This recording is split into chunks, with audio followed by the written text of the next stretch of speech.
Hi guys, welcome back to my channel. It's me, Nyama Miranda. If you are new, welcome. If you are not new, welcome. And yeah, so I'm redoing this hair. I was gonna do the passion twist, but I'm failing miserably, and I'm not gonna waste hair like that, extensions like that. So I'm just gonna do cornrows, and we'll be wearing wigs. My hair has really grown out, but yeah, I just um I just wanted to come and make a quick stop on our channel and just talk to you guys. Um, I did post something on my community platform here on YouTube. Um, oh, yeah, hey.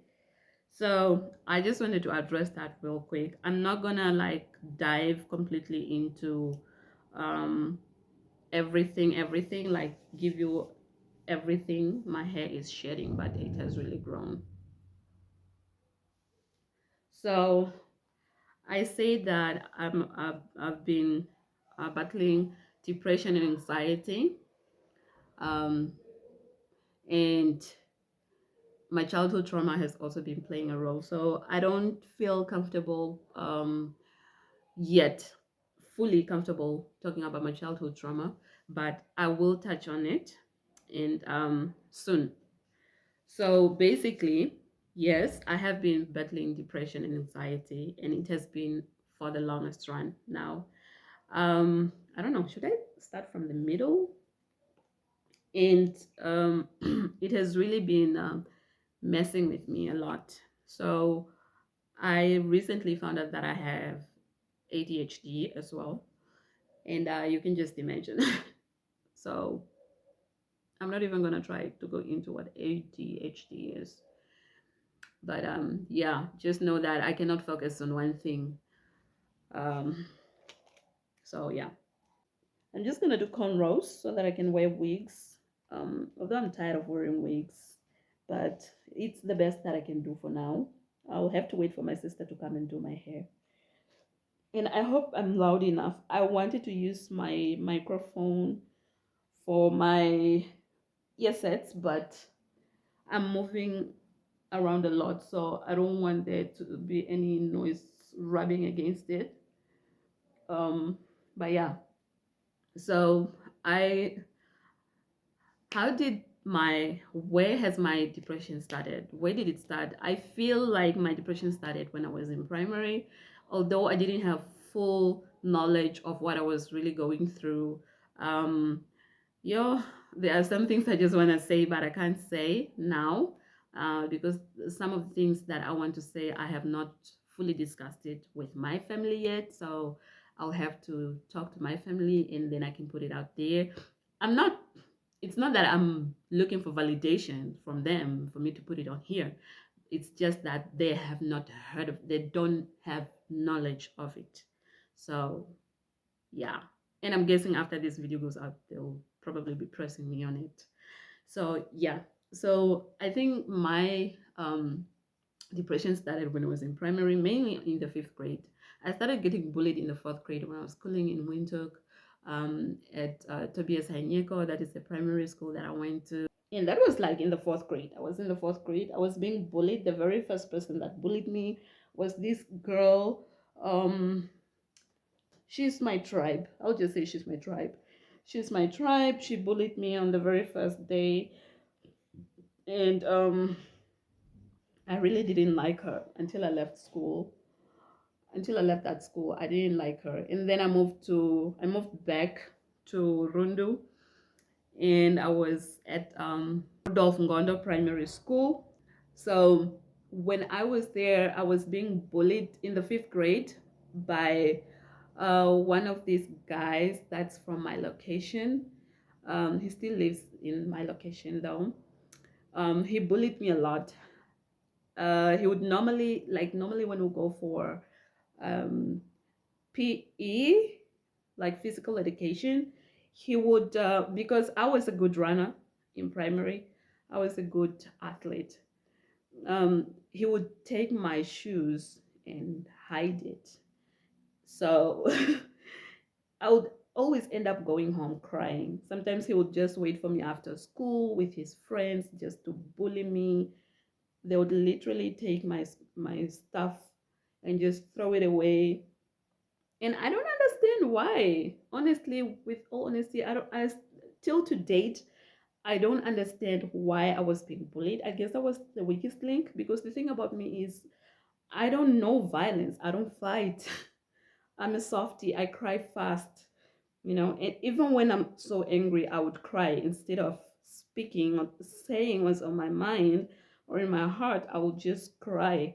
And I guess that's why I was being bullied.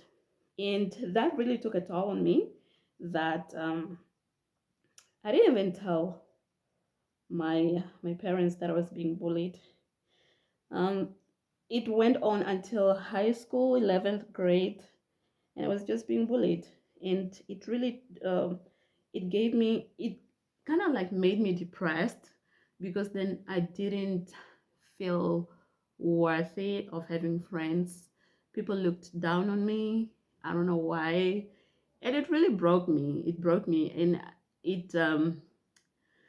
I guess that's what inspired me to become a writer and an actress, because I started learning how to hide my feelings, how to fake what I feel, how to fake my day.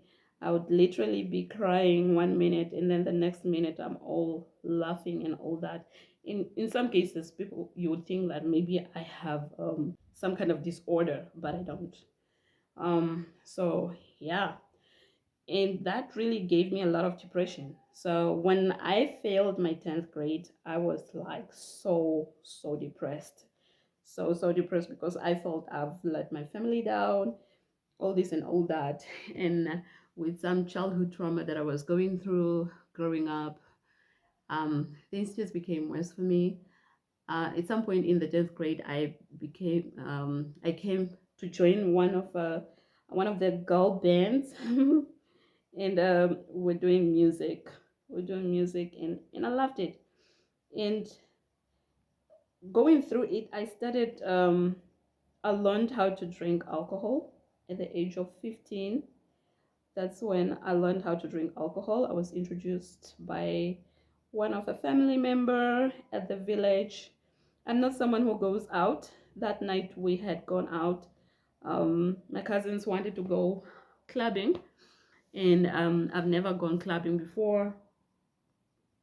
Although at the village at my father's house, we had a bar just at the entrance of the compound.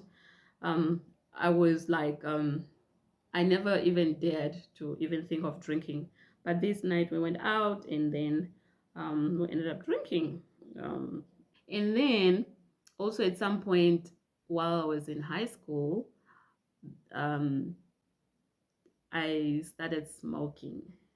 This, I don't even think my mom knows this, but I smoked for a month. Basically, there were some guys in our street that would send me to go buy them cigarettes, and the more they were smoking around me, I was tempted to try it. I don't know, for some reason I was just mesmerized by the smell of cigarettes.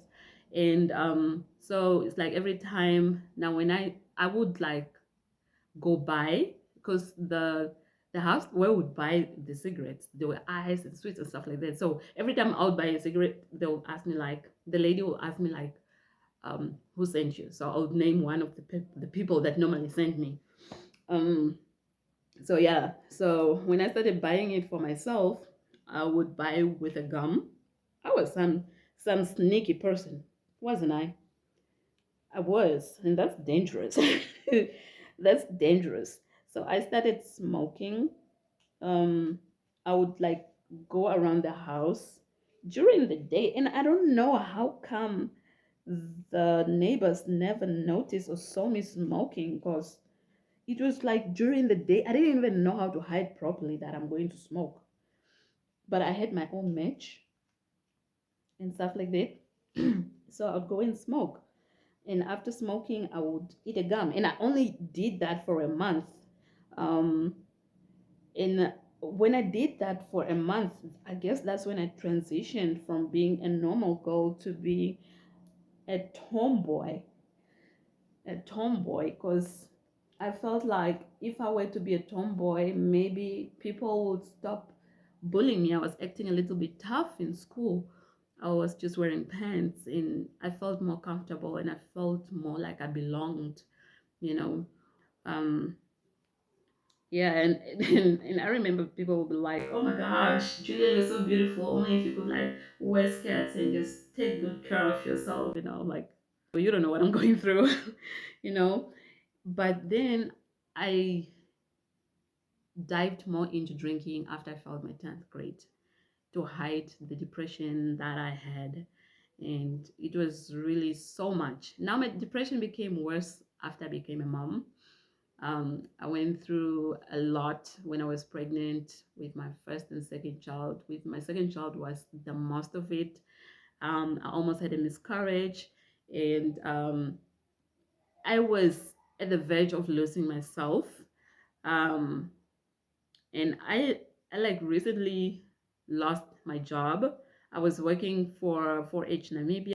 So yeah, and a new trauma was introduced to me when I was pregnant with my second child, and it really took a toll on me. So after giving birth to my second child, to Kendall, it took a while for me to bounce back and just bury things, that the baggages that I was carrying from my past, from childhood to where I was at that point, which was like 2 years after giving birth to Kendall. And although I buried my childhood trauma, I didn't heal from it. So now growing up, still not growing up, I am grown, but as years came by to today, um, my childhood trauma started resurfacing. There are just some things that has been happening, and it sends me back to when I was a child, to some feelings that I had when I was a child, to some things that I feel like I need to unpack. And it just hurt, you know, it just hurt a lot. And now my depression became even worse, that I feel like I became toxic too in my relationships because of what I was going through on a personal level. And I, at some point, blamed my partners for not trying to understand me, all this and all that. I felt like I was doing the most trying to understand them, but then they were not trying to do the most to understand me or stand by me. And yeah, so upon breaking up with my ex, um, you know, I I felt like I was starting all over again with life.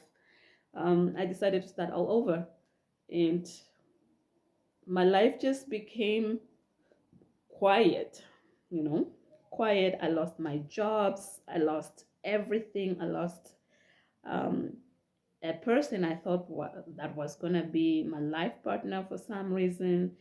I lost a friend. I lost a lot of things. I lost myself. Um, and I was just getting so depressed. Um, and I just didn't know how to deal with it. That's why I've been like, I couldn't even like pick up a camera and just like be, hey guys, what's up, welcome, and and just act like as if everything is okay, because it's not okay. It's not okay. It has not been okay in a while, and it's really frustrating because at the point where you're trying to find or seek help, you can't find it, and then you start feeling like you're all alone. Are these cornrows even doing me justice? So yeah, guys, I will just say this, that even though you go through a lot, and this is something that I've had to learn, and I'm still learning and still trying to learn by heart and keep it by heart and move with it, is that even though you are going through a lot of things, you should never neglect yourself. And I neglected myself for a while, and I've been neglecting myself for a while, and it has been um, not only affecting me, but it has been affecting my children, because then I feel like I have not been giving them the proper love that I really need and they really deserve. But yeah, like, don't neglect yourself. Life is life is a journey. Life is a book. Um, we write our own stories. We create our own paths. Um, and the wind that blows is very strong, but as it blows you, try your best to fly or be blown the into a better direction. Don't just be blown by the wind because you feel you are too weak for it. I felt so weak in the longest time, and the only way I could find strength was through fasting. So last year I took my depression on another level, because every time I felt like I was down, I would dive into fasting, just fasting, just fasting, fasting. And every time I fasted, I felt at peace. But just the moment that I would be done with fasting, I would start feeling depressed again. So prayers, prayers,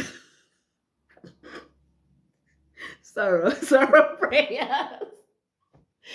But yeah, life is really a journey, and we can unpack a lot of things, but if we are not willing to unpack and acknowledge what we are unpacking and move on from it, then we are just going to be stuck in the same old position. And that's something I don't want to do. I'm a mother, I have kids. Carrying these baggages that serves me no purpose, that serves me nothing good, is not worth it. I'd rather unpack it and just bury it and move on, because the people in my life deserves better than what I'm giving them now. And I ran to YouTube because YouTube, I didn't run to YouTube. I fell in love with content creating. My father taught me how to take videos and, just do a lot of, take a lot of pictures. So he would like literally take me with him to his gigs that he will get for weddings and stuff like that. And I fell in love with it. And then I fell in love with being in front of a camera like this. And this is my safe zone. This is my safe space. This is somewhere where I can be myself and no one can come and tell me you can't be here, because I deserve to be here. This is my platform. And I want to use this platform. I want to use my story to change somebody else's life story, for the best. You know, even one person, that's a huge, huge hit. And yeah, guys, that's why I said I wasn't around for long. But as I'm trying to evolve myself and just revive myself, I hope that my journey really inspires someone and just gives someone a positive outlook. And they would say that it's not too late to become someone that you want. And it's okay to ask for help, because that's what I'm about to do fully. It's okay to ask for help. Go for therapy. If you can't afford it, I'm pretty sure government hospitals, they do offer therapy, and that's where I'm headed to as well. And yeah, I just can't wait to really like bring out the best version of me that I've always been hiding, because I feel like I've been hiding under a rock. I've been filled with dust. It's time to dust off everything and just start glowing and shining, shine bright like a diamond, like a star that I was meant to be, a star that gives light into other people's lives, and show them the path that they can take. So, yeah, guys, that's pretty much it. I'm gonna finish this and I'm gonna come back. All right, and I'm done, guys. I'm done. How do I look? How do I look? I know, and I have some dandruffs. I really don't know how to get rid of this, but yeah. Anyway, so this is the end of the video, guys. I hope that I made it clear of why I've been so absent. If you go to my IG, I've been so absent. If you go to my TikTok, I've been so absent. I even ended up deleting my LinkedIn, which was very stupid of me. I'm about to recreate another profile. If you go to my Facebook, you'll notice that I've been absent, and that is due to what I just explained of what the problem has been. Thank you so much for watching, and I hope you do understand. But nevertheless, I will still be coming back. This is my platform, guys. YouTube is home for me, and yeah, please do not forget to like, comment, and subscribe, and just jot down anything that you'd really like and advice on. I'm really down to give advice. And I thought of doing a series called Unpacking, where I get to unpack some things that I've learned throughout life, becoming a single mom, as a teenager, as a person of my own, and to where I've been on a spiritual level, on a physical level, and yeah, something that I can just help you with, um, that might help change your perspective about some certain things in your life that you have been looking at in a different way. And yeah, please do like, comment, and subscribe, and also do share, and help us get to 1,000 subscribers. I really, really wish I could, and hope that we can get to 1,000 subscribers by the end of this year. And yeah, guys, so thank you so much for watching. I'm gonna go to bed now. It's quite late, and see you in my next video. Love you guys. Take care.